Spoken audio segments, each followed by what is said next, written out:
Բնական մեծ մասը խեղդվում է եւ ելի մասը խեղդվում այդ քաղցկեղային ծխից, հա,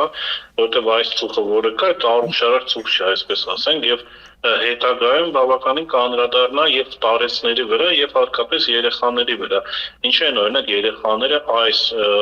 կատաստրոֆիկ վիճակում գնում դպրոցներ, հա,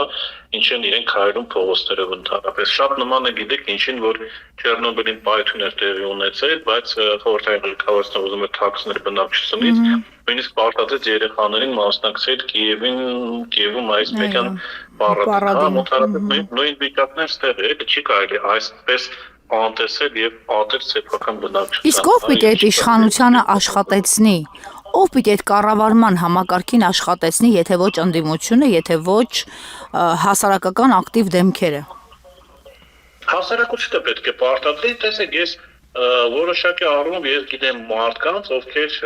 պարտադրում են, ենթադրենք իրենց համատիրություններին, իրենց թաղապետարան, որոշակի գործողություններ շարժել, խոսքի չի գնում ներկայ հրդեհների մասին, բայց որոշակի բանով եւ հասարակությունը պետք է պահանջի։ Ուրեմն սահմանամերձ Ճամբարակ համայնքում արդեն մոտարպես 10 օր է մոլեգնում է հրդեհը եւ արդեն հասել է Տավուշ Դիլիջանի անտառներ է հասել, ծառեր է վնասել մեծաքանակ, համենայն դեպս նույնիսկ առողջարանային գոտի կա, որ վտանգի առաջ է կանգնած, բայց չգիտես ինչու մեր Հայաստանի արտակարգ իրավիճակների նախարարությունը, որը ՆԳՆ-ի մեջ է, որոշեց, որ ուղղաթիռները օդ պիտի բարձրացնի մոտարպես հրդեհի բռնկման 7-րդ օրը, այլ ոչ թե 2-րդ կամ 3-րդ օրը։ Ինչ կասեք այս մասով։ Տեսեք, բավականին հետաքրքիր պատկեր է, որը ստիպում է ժողովրդի մեջ տարբեր լուրեր տարածվելու։ Առաջինը այն, որ փաստացի Հայաստանի տարածքում միաժամանակ տարբեր տեղեր հրդեհներ են տեղի ունենում եւ ըստ ասեկոսների եւ որոշ տեղեկատվությունների այդ հրդեհների առաջացումը արհեստացին է։ Հիմա ով է դա արել, իմ կարծիքով դա ավելի ճիշտ կլինի ԱԾ-ն զբաղվի եւ համապատասխան օրգաններ, բայց քանի որ մենք միջի հիմա նույնիսկ Նուբարաշենի Աղբավայրի հրդեհի մասին որևէ տեղեկատվություն չէին բանանում, որտեղ Ավենյանը ասել էր, որ ինչ հատուկ են անում, իմ կարծիքով հույս դնել իրանց վրա պետք չի, բայց տեսեք հիմա բունձեր հարցին անդրադառնալու սկզբից կուզենայի շնորհակալություն հայտնել բոլոր այն մարդկանց, ովքեր մասնակցում են այդ process-ին հրդեհաշիջման, բայց այն որ կազմակերպչական խնդիրներ կան ու բավականին շատ են, դա էլ է ակներև եւ ես հիշեցի մի դեպք, երբ որ Խոսրովի անտառներն էին վարվում, որովհետեւ Հայաստանը չի կարողանում Իրանով այդ հարցը լուծի, այնտեղ որոշակի քաղաքականացված պահ գնաց, բայց ի վերջո դիմեցին դաշնակից Ռուսաստանին եւ Ռուսաստանի օգնությամբ այդ հարցը բավականին արագ լուծվեց, իմ կարծիքով այստեղ էլ պետք է ամեն ինչ մի կողմնել եւ դիմել այն երկրին, որը այդ հարցում բավականին մեծ փորձ ունի, մենք ունենք, որ ռուսական եւ ուղղաթիռները եւ ինքնաթիռները մասնակցում են տարբեր երկրների հրդեհաշիջման աշխատանքներին եւ բավականին մեծ փորձ են կուտակել իմ կարծիքով հանուն Դիլիջանի անտառները փրկելու, կարելի է նաեւ այդ քայլին դիմել, իսկ այն որ կներեք հավասար ներողություն հանուն մարդկային կյանք փրկելու Արցախում տարհանման վերջին օրերին այդ ահռելի մեծ պայթյունի ժամանակ նույնիսկ փորձ չարվեց այդ ուղղաթիռներին արագ դիմել, հիշում եք մարդիկ վիրավոր էին, նույնիսկ անհետացած մարդիկ կան, մենք նույնիսկ այդ ժամանակ չենք դիմել, այսինքն մեր քաղաքական մեծամտությունը այդ ժամանակ նույնիսկ թույլ չտվեց, որպեսզի այդ միջամտության համար դիմեինք։ Դուք կարծում եք դա շարունակական process է, բայց տեսեք հիմա նույնը կատարում է հիմա, ինչպես դուք ասեցիք, որ ինչ-որ սահմանային գոտիներում լարվածություն չստեղծելու պատճառով չեն աշխատացնում այն տեխնիկան, որը պետք է աշխատի, սա զարմանալի է, որովհետև ինչ-որ կիրվարացին են անում, ընկերություն են անում, չաշկալոշկա են անում, հա, մարդիկ են գնում, Բաքու գալիս են, այստեղ ջերմ ընդունում են այդ բանի էկոակտիվիստներին, որը Արցախի ճանապարհն են փակում, մի կարծիքով այդտեղ խնդիր չի, որ Ալիևին դիմեն եւ ինքը թույլատրի, որպեսզի մեր տեխնիկան նաեւ սկսի այնտեղ աշխատել։ Ես սպասում եմ Նիկոլ Փաշինյանը հիմա էլ կանգնի ասի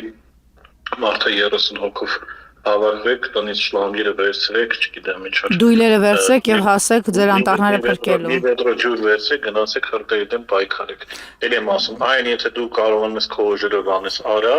բայց եթե չես դքում, ապա իհարկե պետք է դիմել նաեւ արտաքին ուժերին, այո։ Տեսեք, մենք հումորի ենք վերածում, նույնիսկ սատիրա ենք անում, բայց զուգադիպություն է երևի, թե տարօրինակ է ամեն դեպքում Եղեգնաձորում ջերմուկում աղբավայրերն են այրվում, Լոռիում հազանգեցին, որ նորից այրման օջախներ են ստեղծվել, եւ չմոռանանք հենց հրդեհների առաջին օրը Ճամբարակի փոխհամայնքապետը ասել էր, որ ադրբեջանական կողմից է ներթափանցել, եւ եթե նկատել եք Հայաստանի պետական կառույցները այսպես խնամքով թաքցնում են կամ չեն էլ պարզաբանում այս ինֆորմացիան, այսինքն ճշգրտված չէ, թե չեն ուզում խաղաղության օրակարգը, այսպես ասենք, վնասել։ Շատ հավանական է, իմջալից նայել է այդ փոխհարապետի ելույթը եւ զարմացել է, որ ինքը տեղում գտնվելու փոխարեն մասնակցում էր Փաշինյանի հավաքին, Այո, ինքն էլ համայնքի ղեկավարն էլ, պարոն Քոչարյան։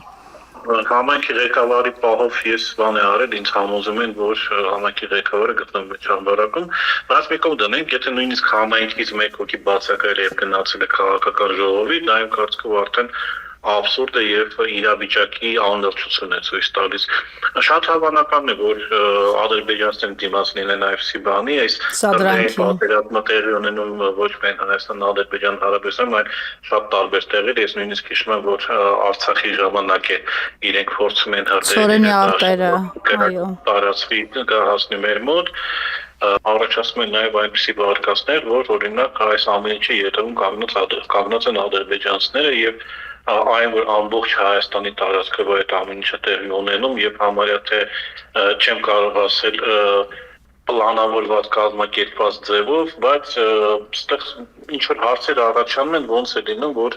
ամբողջ Հայաստանի տարածքում դառնում է եւ այստեղ ուրիշ հարցեր կա, որտեղ թերացել է իմ կարծիքով պետությունը եւ նույնը ես բազմիցս բարձրացնել եմ, երբ որ օրինակ Ծիծեռնակաբերդի կողմերն էր վարվում, որ դու գիտես, որ այսպիսի եղանակա, դու գիտես, որ դե վտանգ հնարավոր բան կա, դու գիտես, որ չոր խոտ կա ամենտեղ եւ դու պետք է կանխարգելիչ գործունեություններ անես, այսինքն եւ անտառատնտեսության աշխատողները պետք է շատ ավելի առաջալուր լինեն եւ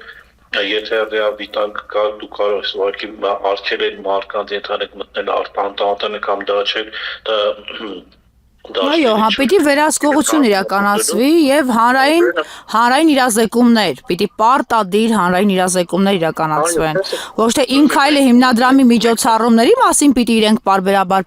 պատմեն մարդկանց, այլ պիտի հանրային իրազեկում, որպեսզի մարդկանց գիտակցությունը մի քիչ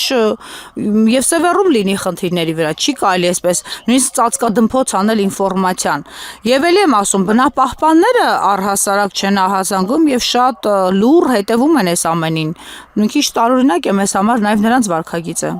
Չէ, ինձ համար տարօրինակ չէ, որովհետեւ բնապահպանները իրենք այսպես կոչված քաղաքասարակության անդամներ են, իսկ ինչով է զբաղվում քաղաքասարակությունը, մենք արդեն տեսնում ենք Սողոսկիի իշխանության մեջ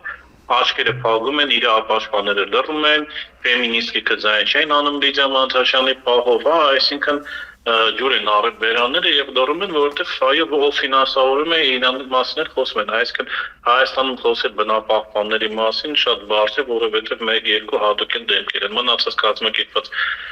բնապահպանները իրենք ուղղակի Ռուբիննիկով միանում են, Ռուբիննիկով անջատվում են, բայց այստեղ էլ եմ ասում, կանխարգելումը շատ ամենակարևոր բան է, գործընթաց է եւ եթե դու չես կարող կանխարգելես, ուրեմն դու մեծ խնդրեմ ունես։ Մյուս հարցը տեսեք Համարյա թե ոչ մեկ առանձնապես չգիտի ինչ անել, երբ որ ամբողջ քաղաքը լցված է ծխով, հա, դուրս գան, աշխատեն, չաշխատեն, արդյոք պետք է արտադրեն մարդկանց ստիպել գնալ աշխատանքի, որտեղ այդ նույնիսկ 10-15 րոպե կանգնել ծխի մեջ կարող է անդառնալի առողջական վնասներ տան որոշակի կատեգորիաներին, էլի, այսինքն այնպեսի մենք ռեկորդներ ենք խփում աղտոտվածության քաղաքի, բայց որևէ մեկը որևէ բան չի ասում, իսկ արդյոք կարելի է մարդկանց փողոց դուրս գալ։ Շատ դեպքերում ոչ թե պատահական են կպնում, այլ շատ լավ իմանալ է, որ սա էլ կարող է բարի տան, դա անում են եւ այսպիսի հակահայկական էլ եմ ասում պահված այսպիսի ատելություն սեփական ժողովրդի, որը խեղդվում է Երևանում, ես չեմ պատկերացրել այլ երկրներում այդպիսի բան լինի։